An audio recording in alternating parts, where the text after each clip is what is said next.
Hello viewers, আসসালামু আলাইকুম। কেমন আছেন সবাই? আলহামদুলিল্লাহ আমিও ভালো আছি। আজকে আমরা চলে যাচ্ছি রোশানের দাদুর বাসায়। আর এই যে দাদুর বাসায় যাওয়ার পথে রোডটা অনেক সুন্দর। আর যেতে না যেতেই দেখেন আমাদের জন্য কত নাস্তার আয়োজন করেছে। আর রোশান তো এর থেকে কিছুই খাইতে চাচ্ছিল না, কেননা সে অনেকদিন পর কোথাও গেলে একটু বেশি লজ্জা পায়। আর বেশি লোকজন দেখলে কথা বলতে চায় না তেমন একটা, মানে অ্যাডজাস্ট করতে তার একটু সময় লাগে। এই জন্য তাকে বারবার বলা সত্ত্বেও কিছু নিতে চাচ্ছিল না। এর পরপরই গাছের থেকে আম পেড়ে আমরা এই যে আম মাখাচ্ছি।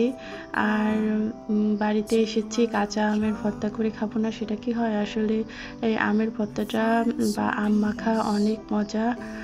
নিজেদের গাছের আম পেড়ে খাওয়ার আসলে মজাই আলাদা। তবে এই আমগুলা এত পরিমাণে টক ছিল, এই আমের মধ্যে অনেকখানি চিনি দেওয়া হয়েছে, তারপরেও প্রচুর টক ছিল, কেননা পুরাই কাঁচা আম আর এই গাছের আম নাকি অনেক টক হয়ে থাকে। যাই হোক, আমি তারপরেও কাসুন্দি দিয়ে সুন্দর করে মাখিয়ে নিয়েছি বেশ খানিকটা চিনি দেওয়ার কারণে। এটা একটু খাওয়ার উপযোগী হয়েছে, না হলে এত পরিমাণ টক যে মুখে দেওয়া যাচ্ছিল না, দাঁত শিরশির করছিল এমন একটা অবস্থা। আর এখানে কাঁচামরিচ, লবণ, শুকনো মরিচের গুঁড়া আর কাসুন্দি দিয়ে সঙ্গে একটু চিনি দিয়ে সুন্দর করে মাখিয়ে নিয়েছি। আর আমার আম মাখানো যে কমপ্লিট। এরপর আমরা আম খেয়ে এই বছরের নিয়ামত যেটা, সেটা হচ্ছে কাঁঠাল। ফার্স্ট টাইম এই বছরে খাওয়া হলো। আমার খুব বেশি একটা পছন্দ না, তারপরও মাশাআল্লাহ বছরের নিয়ামত হিসেবে খাওয়া হয়েছে। আর এই দেখেন গাছে কি পরিমাণ লিচু হয়েছে, আরও বেশি পরিমাণে ছিল। অনেক লিচু বাদুড়ে খেয়ে দিচ্ছে, তলায় পড়ে যাচ্ছে।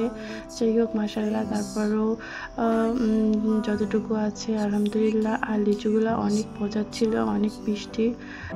আর এদিকে দেখেন কত ছোট ছোট গাছে মাশাআল্লাহ কত সুন্দর কলা হয়েছে। আর কলাগুলা দেখেই তো রোশান হাত দিয়ে ধরতে যাচ্ছিল, পরে আমি না করেছি আর ধরে নেয়। এরপর দেখেন এটা হচ্ছে কাগজি লেবু গাছ। আসলে এই লেবুটার স্মেলটা এত সুন্দর আর এত পরিমাণে রস, খোসাটা একবারেই পাতলা, অনেক সুন্দর এই লেবুটা, একবারে রসের টইটুম্বুর। আর এরপরে আমরা একটু ঘোরাঘুরি করে দেখছিলাম বাইরে। আর এইদিকে রোশানের চাচা আম পাড়ছিল, আর রোশান তো খুব মজা করে নিচে থেকে আম কুড়াচ্ছিল। আসলে এই গ্রামে এসে সে খুবই মজা করে, খুব আনন্দ পায়, যেটা শহরে কখনোই হয় না। আর এবছর রোশান গ্রামে এসে বেশি মজা করছে, কারণ এখন গত বছর থেকে একটু বড় হয়েছে।